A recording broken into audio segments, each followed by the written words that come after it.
नमस्कार। Study IQ IAS Hindi platform पर आपका स्वागत है।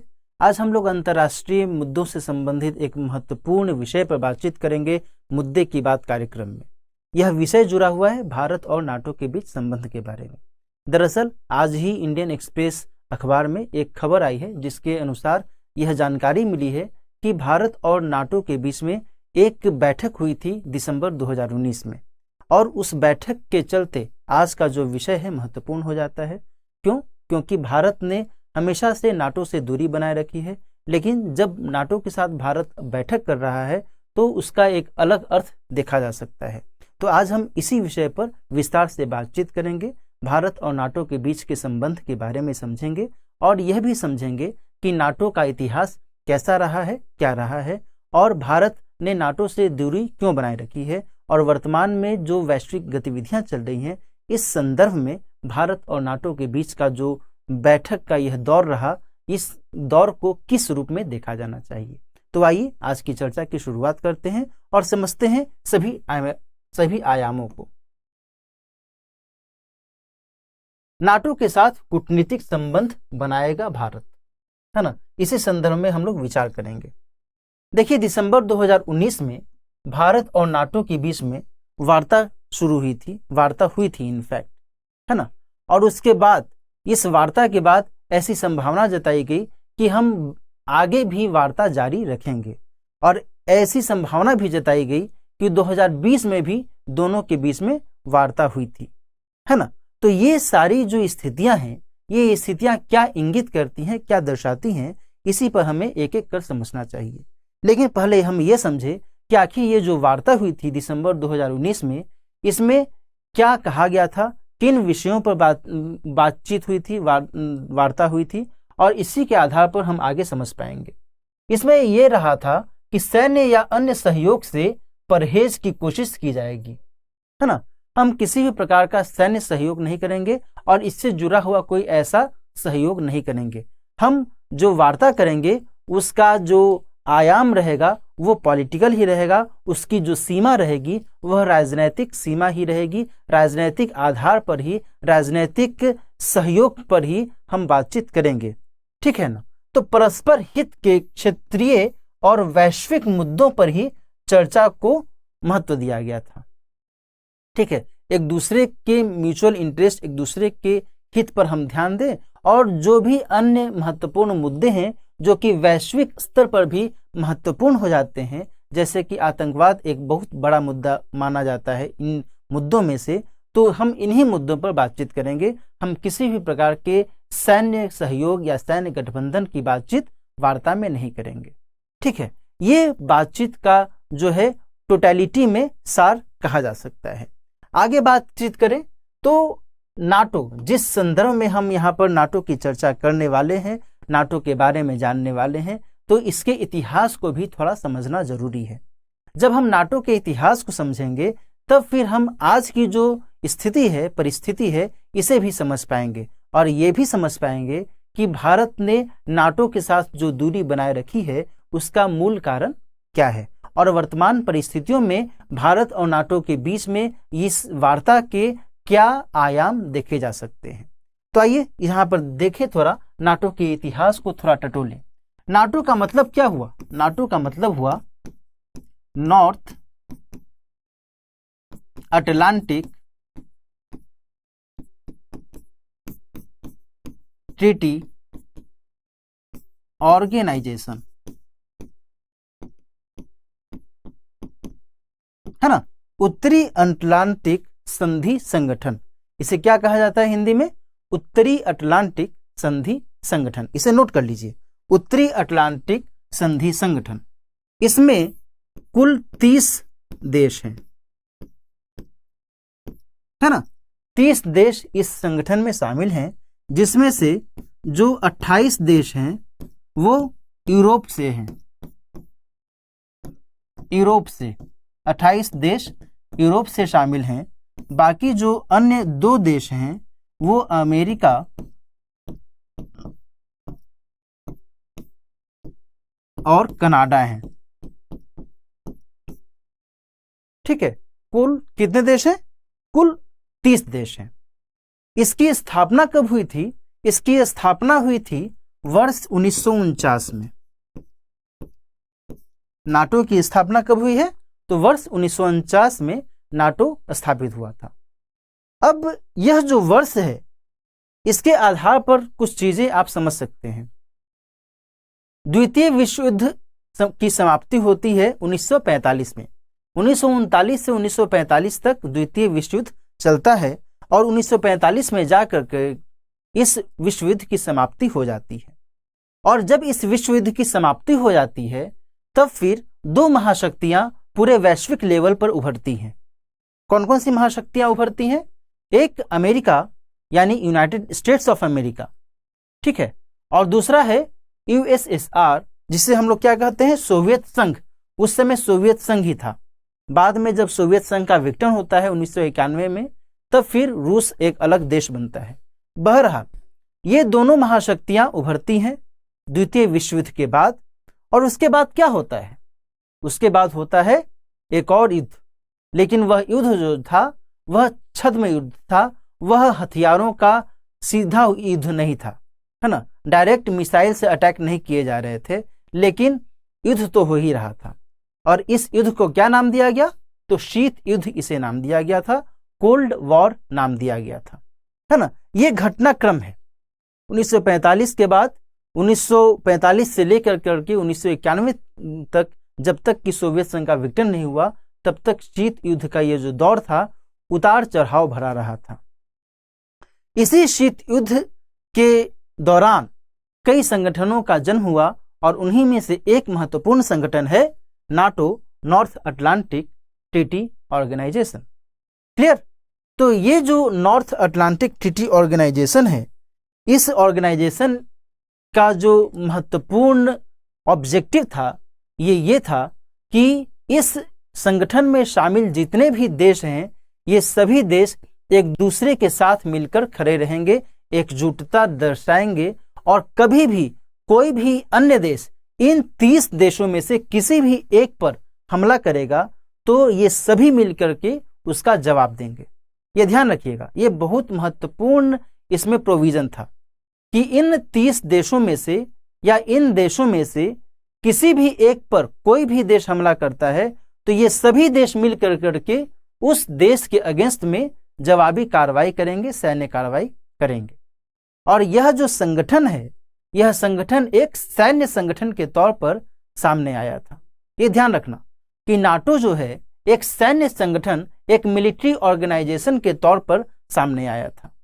और इसका ऑब्जेक्टिव जो मैंने आपको बताया, इसकी चर्चा इसके आर्टिकल 5 में की गई है। इस कारण से ये जो आर्टिकल 5 है ये बहुत महत्वपूर्ण हो जाता है। नाटो के जो प्रोविजन है उसमें आर्टिकल 5 में इस बात की चर्चा की गई है कि क्या चर्चा की गई है, जो भी मैंने आपको बताया। क्या बताया? कि इन देशों में से किसी भी एक देश पर यदि कोई अन्य देश हमला करता है तो ये सभी मिलकर करके उसके अगेंस्ट में सैन्य कार्रवाई करेंगे। क्लियर? अब यहां पर मैं आपको थोड़ा ये आगे बताऊं कि अमेरिका जहां एक तरफ पूंजीवादी विचारधारा को फ्लोरिश कर रहा था, उसे समर्थन दे रहा था, वहीं जो रूस था या फिर उस समय जो सोवियत संघ था वो किस चीज को महत्व दे रहा था? तो समाजवादी विचारधारा को महत्व दे रहा था, है ना, समाजवादी विचारधारा। क्लियर? ये विचारधारा के स्तर पर बहुत बड़ा टकराव निकलकर सामने आ रहा था। ऐसे में कुछ देश अमेरिका के पक्ष में जा रहे थे जो इस विचारधारा को महत्व देते थे, और कुछ देश सोवियत संघ के पक्ष में जा रहे थे जो कि इस विचारधारा को महत्व दे रहे थे। और इसी बीच टकराहट की स्थिति अक्सर बन जाती थी। ऐसी ही एक टकराहट की स्थिति बनी थी 1943 से लेकर के 1949 के दौरान, है ना। कहां पर? तो ग्रीक गृह युद्ध के रूप में, है ना। ग्रीस जो कि यूनान कहलाता है, वहां पर भी ऐसी ही विचारधारा के स्तर पर वहां की जो सत्ता थी, वहां के राजनीतिक सरगर्मियों के अंतर्गत इन्हीं पूंजीवादी और समाजवादी विचारधारा के बीच टकराव की स्थिति पनपती है। और उस दौरान अमेरिका और सोवियत संघ दोनों अपने अपने पक्ष के जो लोग थे ग्रीस में उनको समर्थन दे रहे होते हैं। तो टकराहट की स्थिति यहां पर भी देखी जाती है। इसके बाद में एक मार्शल प्लान आता है ना, मार्शल प्लान। मार्शल प्लान, ये जो मार्शल प्लान है ये जॉर्ज मार्शल नाम के एक व्यक्ति थे। कौन ये जॉर्ज मार्शल थे? कौन ये? अमेरिका के जो सेक्रेटरी ऑफ स्टेट कहे जाते हैं, वहां पर सेक्रेटरी ऑफ स्टेट नाम का एक बहुत ही महत्वपूर्ण पद है जो कि विदेश सचिव के तौर पर या फिर कहें बहुत ऊंचे स्तर का वो पद माना जाता है। तो वो सेक्रेटरी ऑफ स्टेट थे जॉर्ज मार्शल, और उन्होंने ही एक प्लान दिया था। उस प्लान का ऑब्जेक्टिव था यूरोप में रिकवरी को महत्व देना। तो यूरोपियन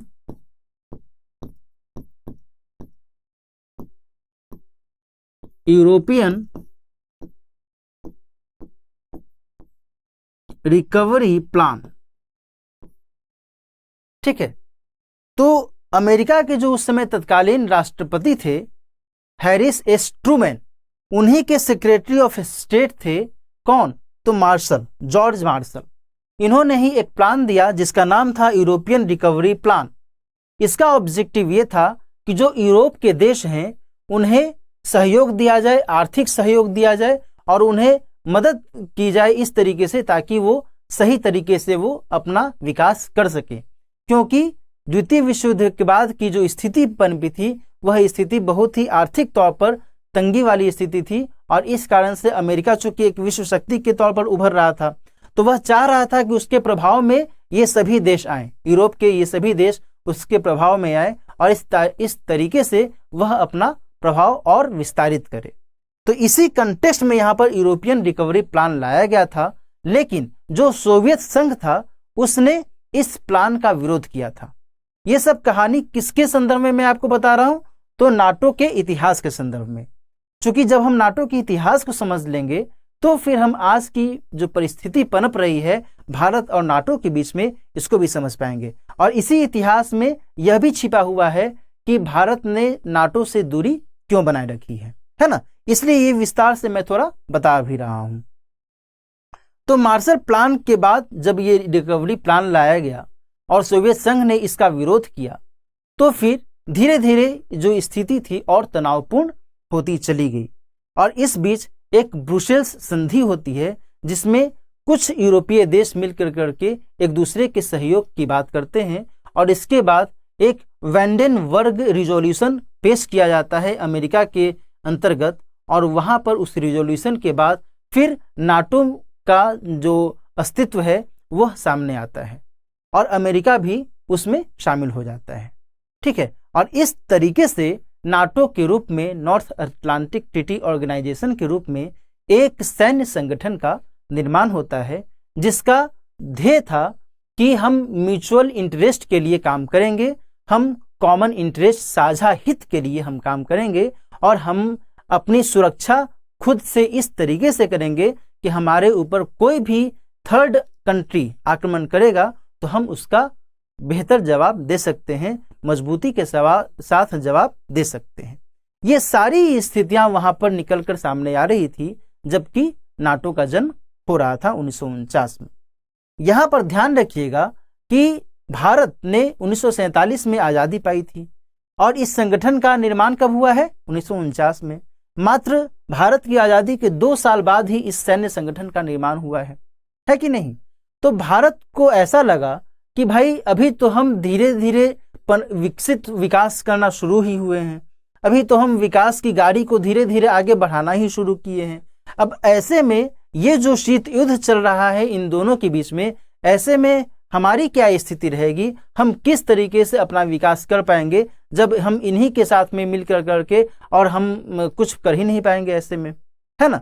इस कारण से भारत ने इनके साथ मिलना स्वीकार नहीं किया था और बाद में जो है गुट निरपेक्ष आंदोलन की शुरुआत होती है।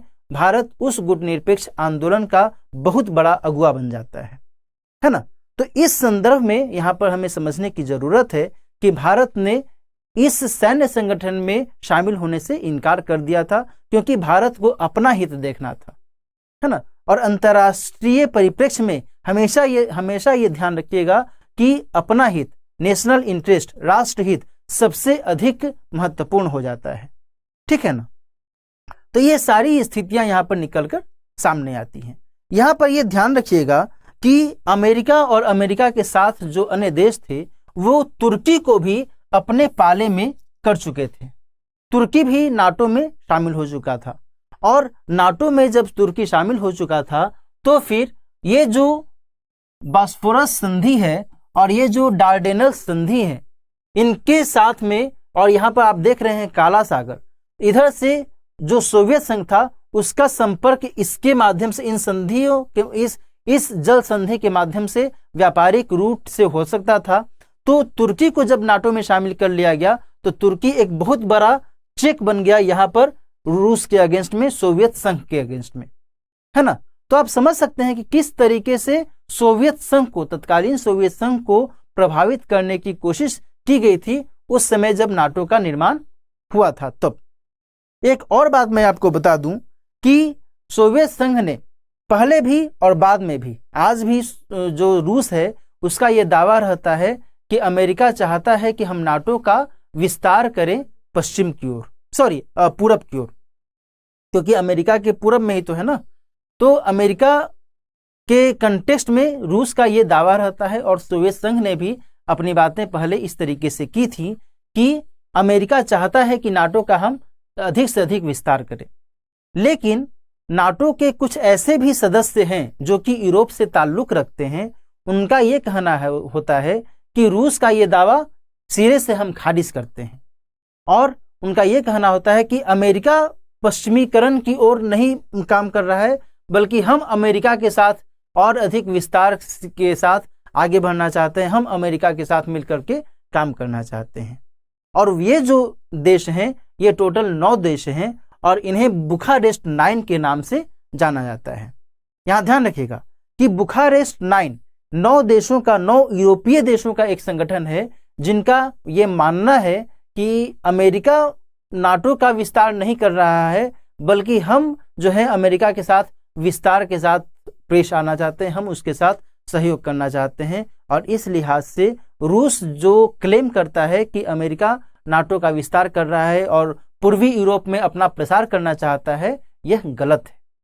और ये जो 9 देश हैं ये बुखारेस्ट 9 B9 के तौर पर जाने जाते हैं। और ये जो 9 देश हैं वो हैं, यहाँ पर देख लीजिए, इस्टोनिया है, लाटविया है, लिथुआनिया है। यहाँ पर हो सकता है कि अक्षर आपको नहीं दिख रहा हो, इसलिए मैं बोल भी दे रहा हूँ, आप चाहे तो नोट कर लीजिए। बुखारेस्ट 9 है ये। कौन कौन से? एस्टोनिया, लाटविया, लिथुआनिया, पोलैंड, चेक रिपब्लिक, स्लोवाकिया, हंगरी, रोमानिया और बुल्गारिया।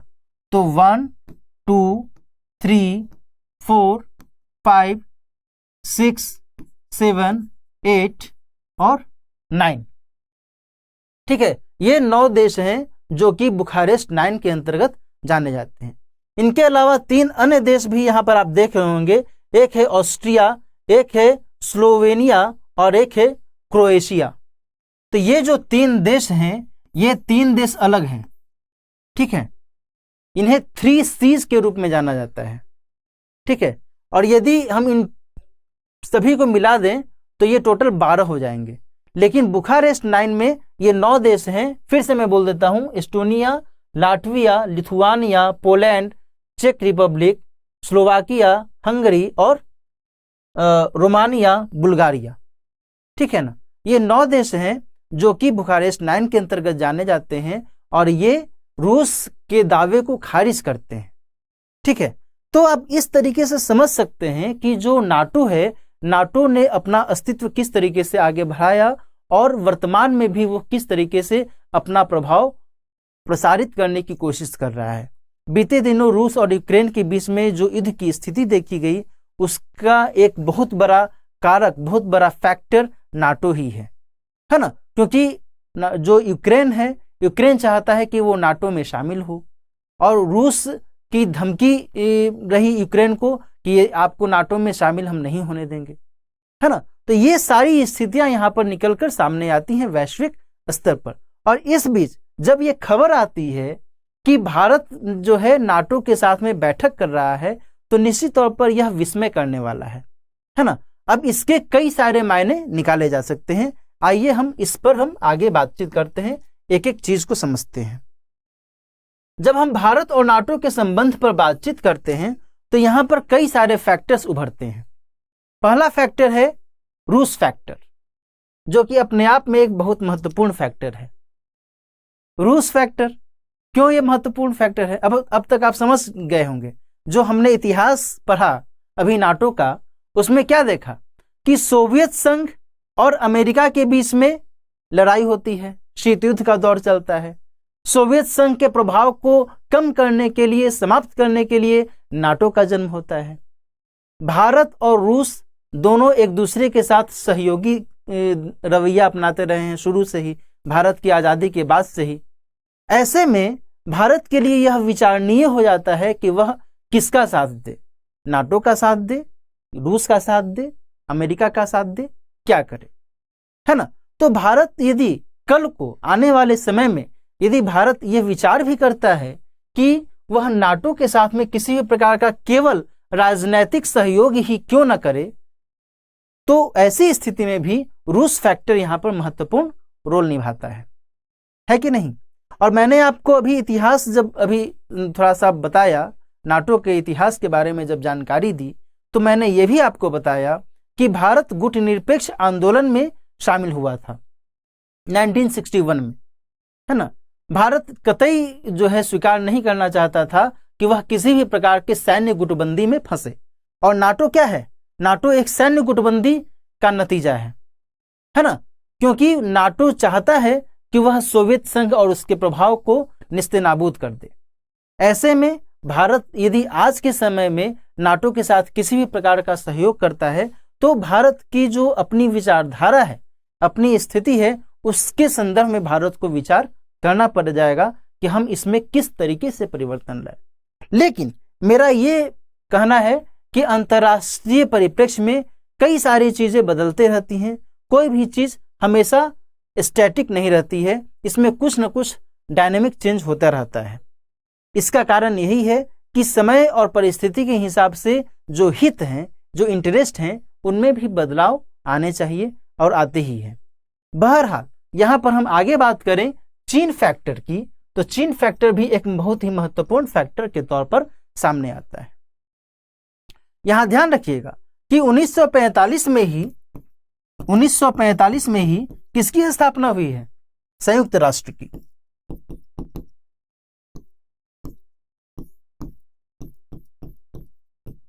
है ना, 1945 में ही संयुक्त राष्ट्र की स्थापना हुई है। और संयुक्त राष्ट्र में क्या है, संयुक्त राष्ट्र में संयुक्त राष्ट्र सुरक्षा परिषद है, और उस सुरक्षा परिषद में 5 महाशक्तियां हैं, और उन 5 महाशक्तियों में अमेरिका भी है, चीन भी है और रूस भी है कि नहीं। और उन 5 महाशक्तियों को एक विशेष अधिकार मिला हुआ है। क्या अधिकार मिला हुआ है पता है आपको?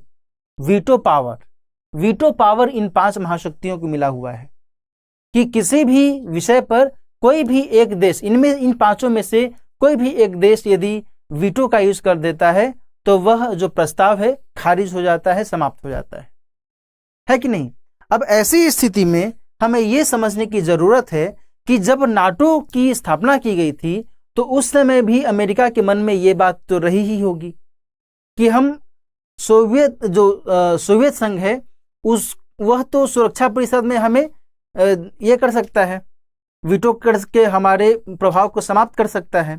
तो हम एक ऐसे संगठन का निर्माण करें जो कि सोवियत संघ से इतर हो, जिसमें सोवियत संघ का कोई हस्तक्षेप हो ही नहीं। और इस लिहाज से नाटो एक महत्वपूर्ण संगठन के तौर पर सामने आया। और उसी के साथ साथ यहां पर जब हम चीन फैक्टर की बात करते हैं, तो चीन भी संयुक्त राष्ट्र सुरक्षा परिषद का सदस्य है ना। अब ऐसे में यह भारत को ध्यान में रखने की जरूरत है कि चीन के साथ भारत का जो द्विपक्षीय विवाद की स्थिति बनी रहती है, विभिन्न मौकों पर जो एक टकराव की स्थिति बनी रहती है भारत और चीन के बीच में, ऐसे में वह नाटो के साथ किस तरीके से संबंध स्थापित करे, है ना। ये सारी बातें हमें समझने की जरूरत है, क्योंकि अमेरिका का भी चीन के साथ में कुछ खास सकारात्मक संबंध नहीं रहा है। कभी चीन के साथ में दोस्ती की स्थिति रही तो कभी किन्हीं मुद्दों पर टकराहट की स्थिति ही रही। और ऐसे में भारत और अमेरिका के बीच का जो संबंध है वो यहाँ पर महत्वपूर्ण रोल निभा सकता है भारत और नाटो के बीच संबंध के मद्देनजर, है कि नहीं। तो ये सारे जो इक्वेशन है, ये सारे जो समीकरण है, ये यहाँ पर महत्वपूर्ण हो जाते हैं। इसके बाद समुद्री सुरक्षा, है ना। समुद्री सुरक्षा के कॉन्टेक्स्ट में भी ये चीजें महत्वपूर्ण हो जाती हैं। क्यों महत्वपूर्ण हो जाती हैं? क्योंकि इंडो पैसिफिक रीजन में जो हिंद प्रशांत क्षेत्र है, हिंद प्रशांत क्षेत्र में भारत एक उभरती हुई शक्ति के तौर पर देखा जा रहा है, आर्थिक स्तर पर भी, भौगोलिक स्तर पर भी और रणनीतिक स्तर पर भी, है ना। तो ऐसे में जो समुद्री सुरक्षा है वह भारत के लिए महत्वपूर्ण हो जाती है, और ऐसे में भारत का सहयोग अमेरिका और अमेरिका के साथ अन्य जो महत्वपूर्ण उसके पक्षधर देश हैं वो कर सकते हैं, है ना। तो इस लिहाज से यहाँ पर भारत और नाटो के बीच का जो संबंध है वह जो है एक नया डायमेंशन, नया रूप ले सकता है। ठीक है, आगे बात करते हैं। आतंकवाद से संबंधित जो मुद्दा है उस पर थोड़ा देखते हैं, उस पर क्या बातें हैं। आतंकवाद से संबंधित मुद्दे पर भारत और नाटो एकजुट दिखते हैं, है ना। भारत आतंकवाद का भुक्तभोगी देश रहा है, और नाटो में जो कई सारे यूरोपीय देश हैं, जैसे कि फ्रांस है, जैसे कि ब्रिटेन है, जैसे कि अमेरिका है, ये सभी जो हैं ये सभी नाटो के जो देश हैं ये सभी आतंकवाद के भुक्तभोगी देश हैं। और ऐसे में इन दोनों के बीच एक साझा हित की स्थिति दिखती है इस मुद्दे पर, है ना। तो इस लिहाज से इन दोनों के बीच संबंध बन सकता है। इसके बाद अफगानिस्तान का जो मुद्दा है वो भी यहाँ पर महत्वपूर्ण हो जाता है। अफगानिस्तान के कंटेक्स्ट में भारत ने हमेशा से सहयोगी रवैया अपनाया था जब अफगानिस्तान में वहां पर लोकतांत्रिक सरकार थी तब। लेकिन जब 2021 में, अगस्त 2021 में तालिबान ने सत्ता परिवर्तन किया और सत्ता अपने हाथ में कर लिया, तब फिर उसके बाद भारत और अफगानिस्तान के बीच का जो संबंध है इसमें थोड़ी शिथिलता आई, और इस कारण से यहाँ पर विचार करने की जरूरत है कि इस मुद्दे पर अमेरिका के साथ या फिर जो नाटो है, नाटो के साथ किस तरीके से भारत अपना संबंध कायम कर सकता है। क्योंकि आपको पता होना चाहिए कि 2001 में जब आतंकी हमला हुआ था अमेरिका के वर्ल्ड ट्रेड सेंटर पर, और उसके बाद जब अमेरिका के नेतृत्व में नाटो सेना अफगानिस्तान में तैनात हुई, उसके बाद से स्थितियां परिवर्तित होती रही थी। लेकिन जब 2021 में नाटो सेना वापस होने लगी तो फिर अब भारत के लिए चिंता की स्थिति निकलकर सामने आई, और ऐसे में पाकिस्तान समर्थित जो आतंकी गतिविधि रही थी यह भारत के लिए चिंताजनक रही थी। और भारत और पाकिस्तान के बीच की जो स्थिति है, भारत और पाकिस्तान के बीच का जो संबंध है वो तो जगजाहिर है ना। तो ऐसे में यहाँ पर भारत को विचार करना होगा कि अफगानिस्तान के मुद्दे पर नाटो के साथ किस तरीके से वो तालमेल स्थापित करे। ठीक है, तो ये सभी जो फैक्टर्स हैं ये विचार करने की जरूरत है कि भारत किस तरीके से इन फैक्टर्स पर काम करे, ताकि यदि भविष्य में ऐसी स्थिति बनती भी है कि नाटो के साथ हम केवल राजनीतिक सहयोग ही क्यों न करें, लेकिन ये सभी फैक्टर्स वहां पर सामने आ जाएंगे। और ऐसे में भारत को अपनी विदेश नीति में संतुलन लाने की आवश्यकता होगी, बहुत बहुत सावधानी के साथ में, है कि नहीं। तो ये सारी स्थितियां यहाँ पर निकलकर सामने आती हैं। भारत ने निश्चित तौर पर कभी भी इस सैन्य संगठन में शामिल होने की बात नहीं कही थी, क्योंकि भारत का यह सिद्धांत रहा ही नहीं। भारत ने गुटनिरपेक्षता को अपनाया, भारत अपनी संप्रभुता को महत्व देता है। कभी कभी भारत को यह भी लगता है कि यदि नाटो में शामिल हो जाए तो हो सकता है कि नाटो के अनुसार उसे चलना पड़े, है ना, जबकि ये भारत को स्वीकार नहीं है। जो भारत है, भारत अपने आप को एक संप्रभु देश के तौर पर देखता है, मानता है, जानता है। ऐसे में भारत अपनी संप्रभुता से किसी भी स्तर पर समझौता नहीं कर सकता। तो इन सभी बातों पर भारत सरकार को, भारत देश को विचार करने की जरूरत होगी आने वाले समय में, यदि ऐसी स्थिति पनपती है कि नाटो के साथ हम कोई और आगे का जो रिलेशनशिप है, आगे का संबंध है, और हम उसे विस्तार दें तो, है ना। तो आज की चर्चा में हमने इन सभी बिंदुओं को अच्छे से समझा, विस्तार से समझा। भारत और नाटो के बीच का जो अभी तक की स्थिति रही है संबंधों की, उसको हमने समझा। आगे आने वाले समय में जो संभावनाएं हो सकती हैं उस पर भी हमने चर्चा की, और इस लिहाज से भारत और नाटो का संबंध अपने आप में यहाँ पर महत्वपूर्ण हो जाता है। तो आज की चर्चा हम यहीं पर समाप्त करते हैं। मिलते हैं मुद्दे की बात कार्यक्रम में किसी और महत्वपूर्ण टॉपिक के साथ। तब तक अच्छे से पढ़ते रहिए, स्वस्थ रहिए। यदि आपने चैनल को सब्सक्राइब नहीं किया है तो जल्दी से इसे सब्सक्राइब कीजिए, और आपको यदि ये कार्यक्रम अच्छा लगता है तो फिर इसे अपने दोस्तों के साथ शेयर भी कीजिए। मिलते हैं किसी और टॉपिक के साथ, तब तक अपना ख्याल रखिए। All the best.